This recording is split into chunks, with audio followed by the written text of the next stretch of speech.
2007ની સાલમાં અમે BAPS સંસ્થાનો શતાબ્દી મહોત્સવ ઉજવેલો અમદાવાદમાં. 3 લાખ માણસની સભા બેઠેલીની વચ્ચે ઇંગ્લેન્ડનો એક યુવાન દીક્ષિત, જે નાનપણથી BAPS સંસ્થામાં ઉછરીને મોટો થયો છે, બાળ મંડળ કિશોર મંડળમાં, એને પ્રસ્તુત કરવામાં આવ્યો અને પ્રમુખ સ્વામી મહારાજે 3 લાખ લોકોની વચ્ચે એ યુવાનનું સન્માન કરેલું. એનું કારણ એ હતું કે દીક્ષિત છોકરો, એને નાનપણથી એવો સંકલ્પ હતો કે મારે ગ્રાફિક ડિઝાઇન અને ફોટોગ્રાફીનો કોર્સ કરવો છે. એની રસરૂચિની વાત હતી અને એની માટે યુરોપની નંબર 1 કોલેજ રેવન્સલેન્ડ યુનિવર્સિટીમાં એને એડમિશનની ઈચ્છા હતી અને એને એડમિશન મળી ગયું. મનગમતો કોર્સ, મનગમતી યુનિવર્સિટી. એડમિશન મળ્યું અને બીજા દિવસે એમના માતૃશ્રીને પેરાલિસિસનો સ્ટ્રોક આવ્યો. એમના માતૃશ્રી સિંગલ મોમ હતા, એટલે કે ડિવોર્સી હતા. ઘરમાં દીક્ષિત અને એના માતૃશ્રી બે જ રહે. એની મધર નાની મોટી જોબ કરીને એક પરિવારનું પોષણ કરે.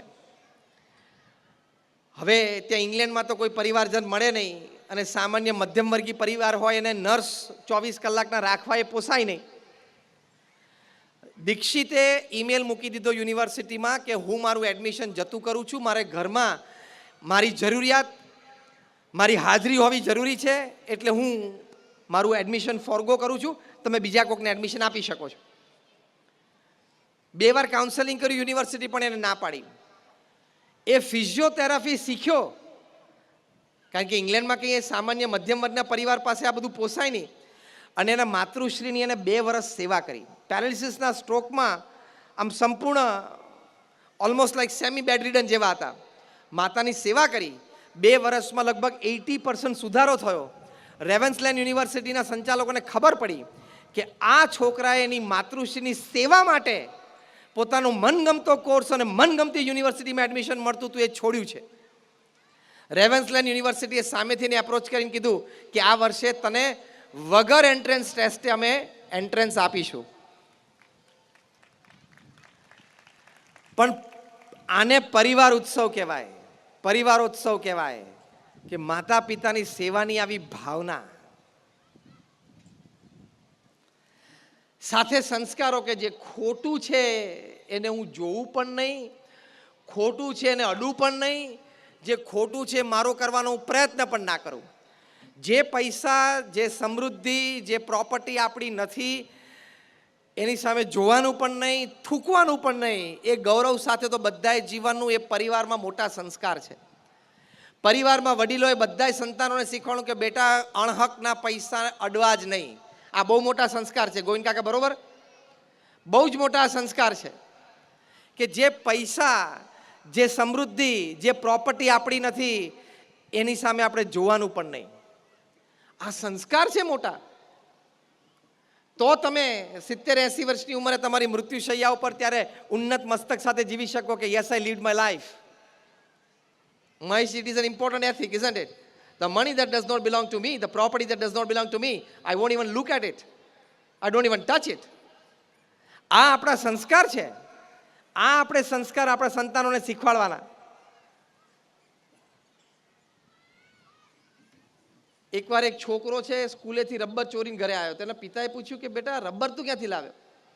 તો કે મારી આગલી બેન્ચમાં એક છોકરો બેસે છે ને એનું બહાર પડેલું અને પાણી પીવા ગયો એટલે મેં લઈ લીધું. તો કે બેટા હું સરકારી કર્મચારી છું, હું તને ઓફિસથી આટલું બધું લાવી આપું છું, પછી તે શું કામ લીધું? ખબર પડી? હું તને ઓફિસથી લાવી જ આપું છું. હવે બાપે એવી રીતે જ લાવતો હતો, પછી સંસ્કાર છોકરામાં કઈ રીતે પડે? આવા જ પડવાના.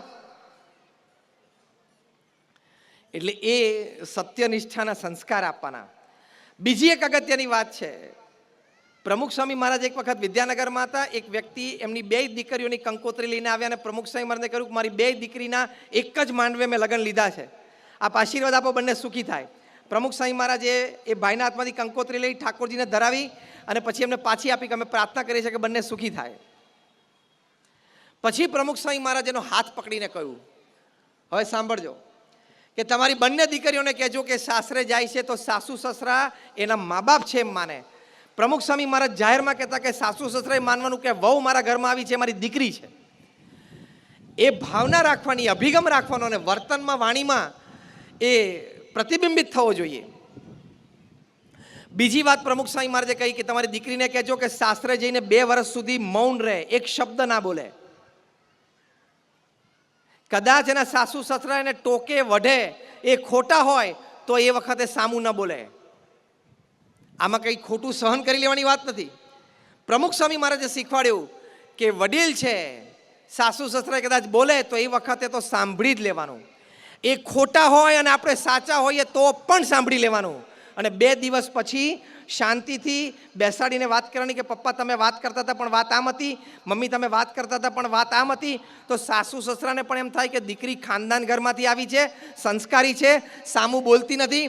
બાકી તમારી દીકરીને તમે MBA કરો, ફાર્માસિસ્ટ કરો, CA કરો, પણ જો સાસુ સસરાની સામે ઊંચી આંખ કરીને બોલી તો હર CA goes to dustbin, Har pharmacy goes to dustbin, Har MBA goes to dustbin.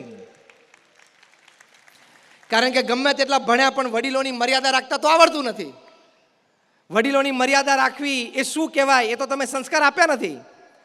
પ્રમુખ સ્વામી મહારાજે કહ્યું કે તમારી દીકરીને કહેજો કે સાસુ સસરા સામે ઊંચા સાથે બોલાય જ નહીં.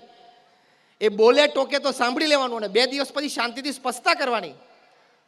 આને સંસ્કાર કહેવાય. આપણે ખોટું સહન કરી લેવું એ વાત નથી કરતા, પણ એ સમય તો સાચવવો જ પડે.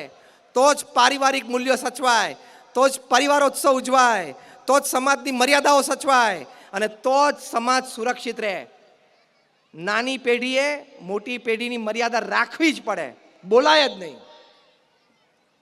એ આપણા સંસ્કાર છે. એ સંસ્કાર આપો એટલે શું ઉજવ્યું કહેવાય? પરિવારોત્સવ. એ આપણે ઉજવ્યું કહેવાય. સાથે સાથે પરિવારોત્સવમાં પતિ પત્નીના સંબંધો પણ બહુ અગત્યના છે. દિલ્હીમાં રોજના 70 કેસ નોંધાય છે ડિવોર્સના.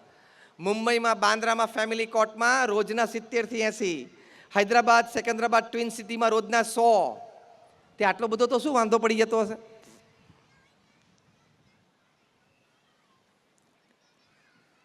અમેરિકામાં ડિવોર્સ કપલ્સ એટલે ડિવોર્સ લોયર્સની મિટિંગ થઈ, જે વકીલો છૂટાછેડા કરાવતા હોય. 300 વકીલો ભેગા થયા. 3 દિવસનો આ કોન્ફરન્સ અને બ્રેઇન સ્ટોર્મિંગ સેશન. 3 દિવસ પછી એ લોકોએ કન્ક્લુડ કર્યું કે યંગ કપલમાં છૂટાછેડાનું મુખ્ય કારણ શું છે? 5 મુખ્ય કારણ. The principal 5 reasons of divorce among young couples. 5 મુખ્ય કારણમાં એક કારણ પહેલું શું આવ્યું? Over exposure to social networking sites. Social નેટવર્કિંગની સાઇટ ઊભી કરે, ત્યાં બ્રાઝિલમાં કોકની સાથે મિત્રતા ચાલુ કરે ને આર્જેન્ટિનામાં ચાલુ કરે. તું અહીંયા કતારગામ ને વેસુ ને વરાછા ઓછા પડે તને? તે બ્રાઝિલ ને આર્જેન્ટિના સુધી પહોંચી ગયો. ઓનલાઈન મિત્રતા થઈ જાય અને ઓનલાઈન મિત્રતા થાય પછી લગ્નેતર સંબંધો બંધાય અને પારિવારિક ઉત્સવ સત્યનાશ થઈ જાય. તમે સોશિયલ નેટવર્કિંગ સાઇટ ઉપર જાઓ એટલે એક્સ્ટ્રા મેરિટલ રિલેશનશિપ ચાલુ થશે જ અને પ્રશ્ન આવશે જ. એ તો હજી આધાર કાર્ડ લિંક થાય છે. આધાર કાર્ડ નેટ સાથે લિંક થશે ને એટલે ખબર પડશે કે હું 2 વર્ષથી કોકને પિંકી સમજીને એની સાથે ચર્ચા કરતો હતો, એ તો રઘો હતો. કારણ કે સોશિયલ નેટવર્કિંગ સાઇટ્સ ઉપર લોકો પોતાની આઈડેન્ટિટી છુપાવે છે, પોતાનું જેન્ડર પણ છુપાવે છે કે હું પુરુષ છું કે સ્ત્રી છું. Isn't it, Maheshi? People are hiding their identity and people are hiding their gender as well. Nobody knows that I am chatting with a male or a female, isn't it? કોઈને ખબર નથી હોતી. અને પછી કાર્યક્રમ ચાલે. તમને ભયંકર ગાથાની સંભળાવવા છૂટાછેડા કેવી રીતે થાય છે સોશિયલ નેટવર્કિંગ સાઇટ ઉપર. દિલ્હીમાં એક વ્યક્તિને સોશિયલ નેટવર્કિંગ સાઇટ ઉપર એક સ્ત્રી સાથે પ્રેમ થઈ ગયો. એ સ્ત્રીને પણ આ પુરુષ સાથે પ્રેમ થઈ ગયો અને ચેટિંગ કરે અને ફોટો તો પેલો આમ એવા એંગલથી પાડીને મૂક્યો ને તો તમે આઈડેન્ટિફાય ના કરી શકો. પછી બંને જણાએ મળવાનું નક્કી કર્યું. કારણ કે બે મહિનાથી સોશિયલ નેટવર્કિંગ સાઇટ ઉપર ચેટિંગ કરતો મળવું તો પડે ને. પછી તે રૂબરૂ મળ્યા તો પતિ પત્ની નીકળ્યા. ત્યાં છૂટાછેડા. હવે એના કરતાં પણ તમને એક ભયંકર ગાથા સંભળાવો. બધી સત્ય ઘટનાઓ છે. આમાં પરિવાર ઉત્સવ નષ્ટ, ટોટલ કાર્યક્રમ પૂરો. અમદાવાદમાં એક છોકરાને ઓનલાઈન સાઇટ ઉપર એક છોકરી સાથે પ્રેમ થયો, ચેટિંગ કર્યું અને પછી બંને જણાએ મળવાનું નક્કી કર્યું. બંને એકબીજા પ્રત્યે અઠવાડિયે 10 દિવસ સુધી ખૂબ પ્રેમ દાખ્યો ચેટિંગમાં અને વોઇસમેલમાં. કારણ કે બે પાછા થોડાક ડરતા હોય ને કે આમ વિડીયો ચાલુ નથી કરવો અથવા તો ચહેરો નથી દેખાડવો, એટલે ટેક્સ્ટ હોય ને બહુ તો વોઇસ મેલ હોય. પણ બહુ પ્રેમ એકબીજાને થઈ ગયો, બે જણા મળ્યા, સગા ભાઈ બહેન.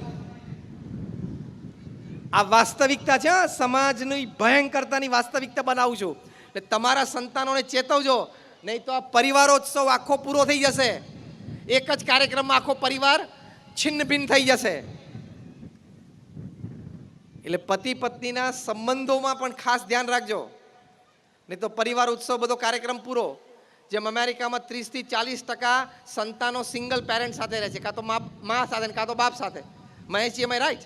More than 30 to 40% of the children they stay with one parent, either a father or a mother. એવી રીતે રહે છે. એવું પછી સર્જાવા મળશે અહીંયા. અને પાછો પકડાઈ જાય એટલે કે ના, મારો તો એવો ભાવ નહોતો. તો ભાવ નહોતો તો કર્યું શું તે?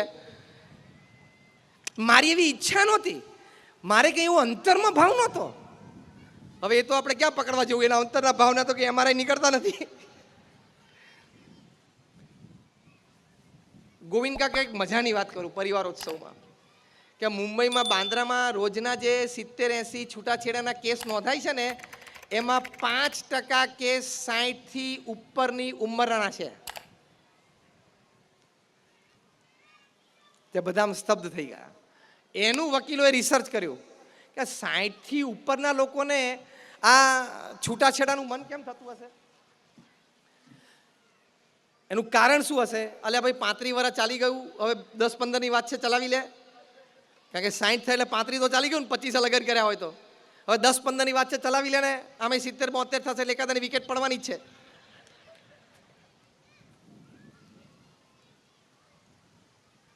તેના સંશોધન પછી ખબર પડી 5 મુખ્ય કારણમાંનું એક કારણ 60 થી ઉપરના લોકોમાં ડિવોર્સ થાય, છૂટાછેડા માટે નોંધાવે છે. એમાં 5 મુખ્ય કારણમાંનું એક કારણ ખબર છે? બેડરૂમમાં પંખાની સ્પીડ. એકને 1 ઉપર જોઈતો હોય અને એકને 5 ઉપર જોઈતો હોય, એકને AC 18 જોઈએ અને એકને 25 જોઈએ. છૂટાછેડા. એટલે એક ગોદરું વધારે ઉઠી લે, છૂટું ના પડાય. અને એક ગોદરાથી ના પતતો તો પલંગ નીચે ઘૂસી જા, પણ એમ છૂટું પડાય નહીં. બીજું કારણ તમને ખબર છે? જો આપણા માનસિક આપણી કેટલી દરિદ્રતા છે.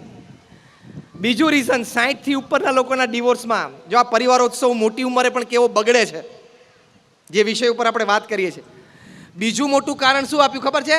Maheshji, you would be surprised. The second important reason for divorce among couples above 60. Suddenly my spouse has lost the sense of dressing. એટલે પતિ કે પત્ની બેમાંથી એક શું નોંધાવે છૂટાછેડાનું કારણ? કે મારા જીવન સાથીને ડ્રેસિંગ સેન્સ જતી રહી છે. એટલે 60 વર્ષે જબ્બો લેંગો પહેરેમાં બધું આવી ગયું. માનસિકતા બહુ દરિદ્રપણાને પામી ગઈ, એટલે છૂટાછેડાના બધા કારણો બને છે.